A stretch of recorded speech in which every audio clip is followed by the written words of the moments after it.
This is the story of a time we set off on our bicycles from the chaotic Cambodian capital and pedaled off into the unknown with the intention on making it to the Cambodian coast. A proper off-the-beaten-path 250-kilometer adventure that took us deep into the Cambodian countryside, which led to many interesting encounters with people and places, from ancient temples to pepper farms, and even strange interactions like this one. Be careful with animals. He said, be careful with animals? Yeah. And I did nothing to the animals. It really was an adventure like no other, and for some reason that last clip right there went completely viral on TikTok. So if you are one of the 2% of the Cambodian population to have seen that clip, here is the story and the adventure that surrounds it. Welcome to episode 4 of the Cambodia Travel Series. Today we go to 4 provinces, including the last 2 provinces on the Cambodian coast. This includes Kampot and Kep, as well as Kandal and Takeo, and all of this by bicycle. And if you've been following the channel, you should know by now that I absolutely love cycling. Whether it's creating more bicycle-friendly cities, getting kids into cycling, racing my bike, and going on all kinds of cycling adventures. And through this video, I hope to show you how you can also go on low-cost and much more sustainable adventures from your doorstep. Anyway, without further ado, let the adventure begin. We begin in Phnom Penh, the Cambodian capital, and our trip preparation looked a little like this. For gear, we already had the bikes, so our trip started with a trip to Decathlon, like most of our trips, and there we picked up some panniers, these are the bags that get latched onto the bikes, and some bottles and bottle cages. For route planning, I planned the trip on Strava, although there's many better suited apps out there, with a bit of street view, and we planned it to avoid any major roads. National roads are full of trucks that drive rather recklessly, which can be quite dangerous for cyclists. And then we got packing. So right here we've got all the clothes that one should need. Here we've got some food, some wraps, some peanut butter, some tuna fish, water. Here I've got my electronics, charging bank, my phone is here for navigation, and in here I've got some food and provisions, like big bag of mixed nuts, here cooler where I can keep a bottle, and up front I've got our toiletries, our repair kits, and an apple. With our bikes all set for the wild adventure, we set our alarms for an early start the next day. The next morning, after a rough awakening, we got up early to try to beat the morning traffic on the main roads. Okay, so this is my first ever bicycle trip. And so by 6 a.m. we were off, buzzing with nervous excitement. And so we're off on a little adventure. We think we've got all the necessary equipment to do it comfortably and safely. Are you comfortable? I think so. We're half a kilometer in and we're comfortable. I'll check in about 10 kilometers time. We made our way out of the city and into unknown territory, and right from the start we had to discard our route plan.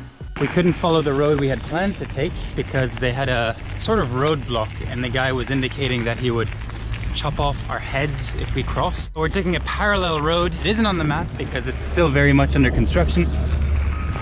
So I very specifically planned the trip so we would avoid all the roads with the big trucks, and so far we've been only on roads with big trucks, and this particular road we're surrounded exclusively by trucks. We got through this rough patch without getting decapitated or run over by any trucks. I think pretty much officially left the city. It's very much a countryside feel here. And now for the rest of the day we're on little roads like this, cycling past temples, little villages, little markets.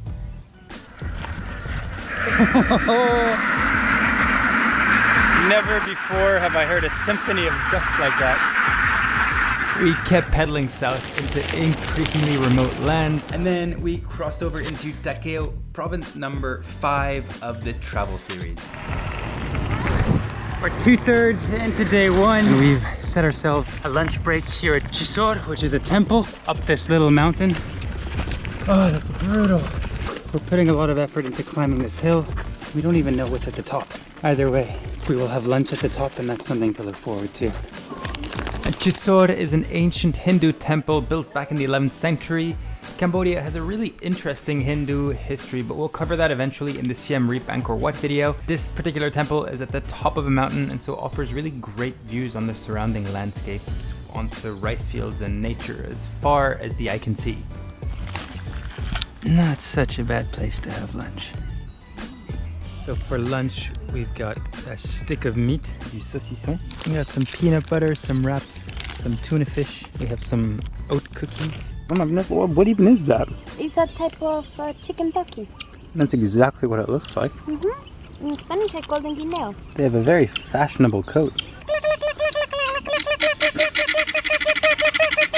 You seem to have a way with them. Now we get to go downhill and finish off the last 30k of the day. Wow, now that's the kind of landscapes I had hoped to see today. Big, beautiful lakes. We also saw some nice rice fields, went through lots of little villages. So on the fly, I thought I would speak to why cycle, why do this rather irrational trip. And the way I see it is it's very much an adventure. You get to see all the in-between places between your home and the destination, and you see the landscape transform, and I don't know, you just really get to connect. But it's also a feat of endurance, and I get to bring together all my learnings from my adventures and all my learnings from my endurance triathlon training, and I bring them together in this particular activity where I have to, you know, eat and sleep like an athlete, but also plan my trip like an adventurer. Final stretch here, 92 kilometers later, and we have made it to Takeo. Other than both agreeing that Takeo is a pretty cool name for a town, we know nothing about the place. It's clean. It's clean. And they do happen to have their own miniature version of the Independence Monument. We're in our little accommodation room here, and the hotel we're staying in doesn't serve food, and nowhere in town serves any food. So Dhaniella's pretty grumpy. I mean, completely understandably, we're starving. I've been munching away on nuts all day, so I'm quite okay. We're gonna make a picnic out of all and any of the food we can get our hands on that we brought. How's dinner?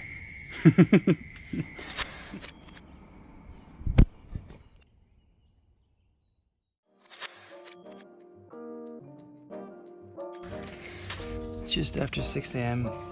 And today it's in big blue sky and it's hot and humid. And we're off day 2, so the legs feel fine, but the ass not so fine. Akon. And we got ourselves some little Cambodian bananas, which are really creamy and juicy. I really like them. Bye-bye, little Independence Monument. Now we're heading away toward Kep Beach. 90 kilometers to go. Let's go. Early morning views. It's just perfect. That's exactly what I was after when I set out for this trip. Just green, lush rice field landscape, perfect weather, nice gravel roads, and some bananas that come from probably somewhere not too far away from here. We just cycle past the biggest snake I've ever seen in the wild. It's at least over 2 meters and quite thick.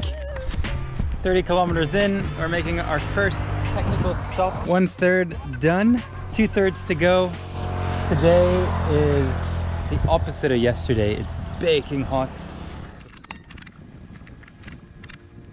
So we took a little detour from the road, which has taken us along this beautiful red gravel road that goes for 20-30 kilometers. I'm not exactly sure.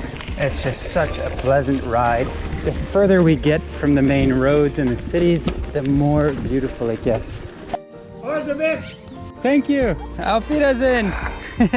Viel Glück. So a German man lives in that house. He just offered us water. We're now in the middle of nowhere with the sun beating immediately down on us, so time for a picnic at a nearby pagoda that probably doesn't see all too many barangs. We're stopping for our first proper break. We've got this beautiful temple by this lake. The heat is only going up and up and up. We've made a couple friends, I think. That looks horrible. They must think foreigners are absolute savages. ¿Cuál es tu religión? That's Spanish. Language, Spanish. I speak Spanish. How did you know to use Spanish? You said you were Venezuelan? Maybe a monk powers. Psychic monk. That's a nice picture. Yeah. After a picnic, we continued cycling south on what might be some of the best gravel paths in Cambodia in the 36-degree heat, and we later found out that the government had actually issued a warning for abnormally high UV radiation this day. And so because of this, we took any and every opportunity to cool down, including a number of iced coffee and coconut stops, and even stops like this one. Besides our little breaks, we kept on pedaling, and by the end of the afternoon, the gravel roads turned back to tarmac as we approached Kep on the Cambodian coast, our destination for the next 2 days, where we were greeted with a beautiful sunset by the iconic Kep crab. 200 kilometers later, and we have made it. We did incredible today. Today was a big day. I'm destroyed. Destroyed? No. And now we're gonna enjoy dinner by the sea, which is right over here. We got an upgrade. Looks like things are ending on a very positive note. We're in a resort with 8 hectares of land, nice beautiful pool, and lots of vegetation. Okay, now we're done.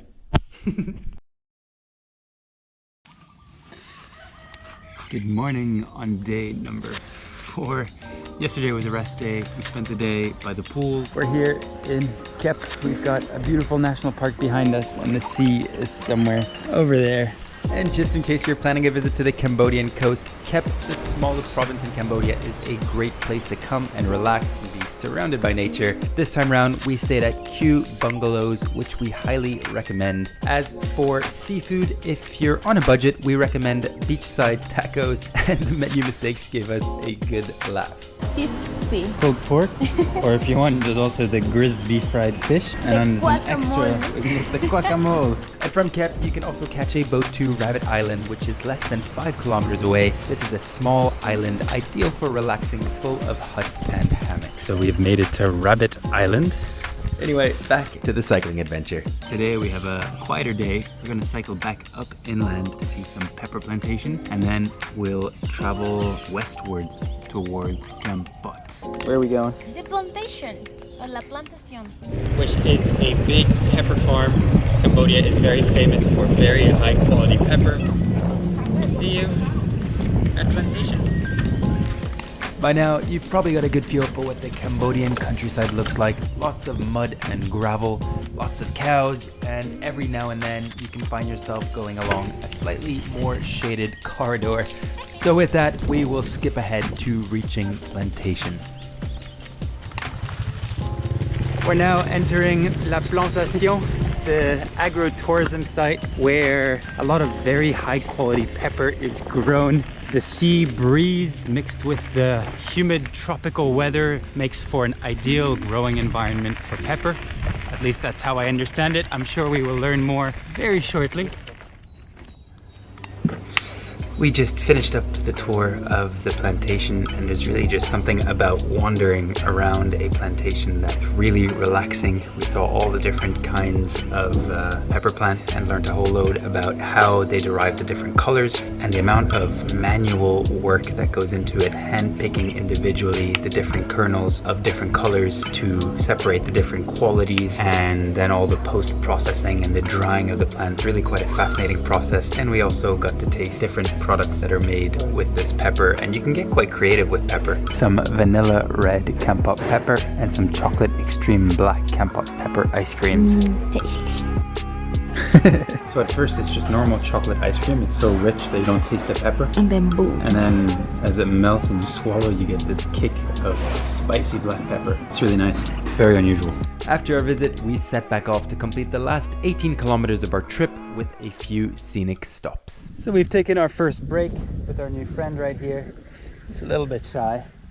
And we've got this beautiful secret lake with the mountains in the background, and you can see we came from plantation somewhere over there, and in the hillsides you see all the pepper plantations.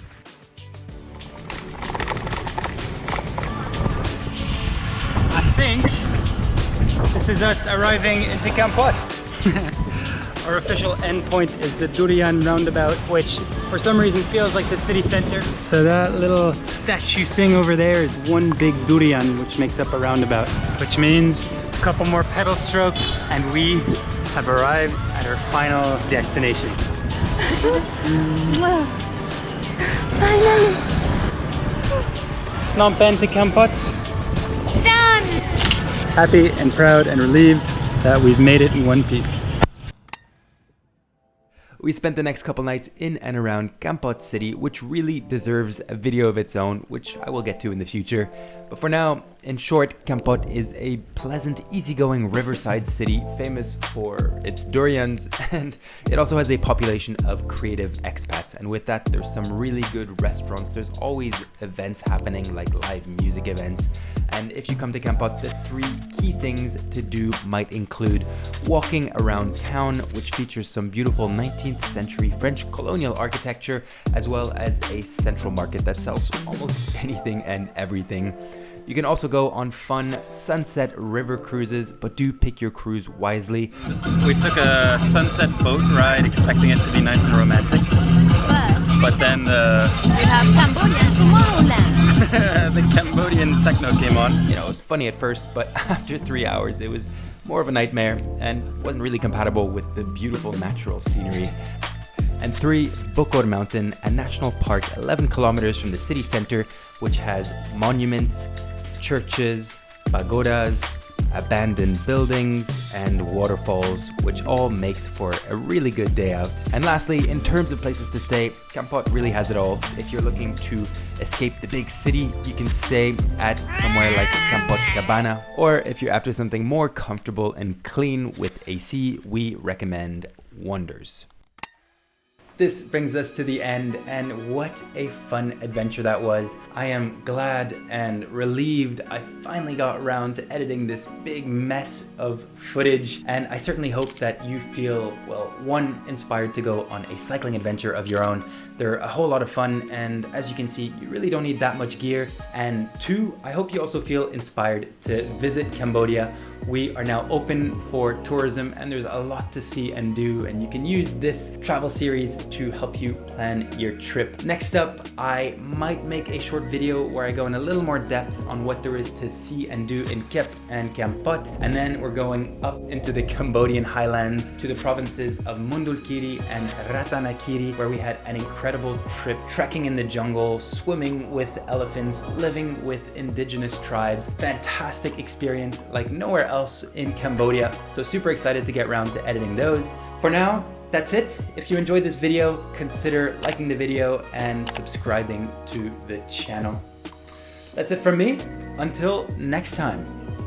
I really need to stop doing that. It's become a bit cliche, but we are done here. You, the viewer, you have no idea how much work went into just piecing together this story.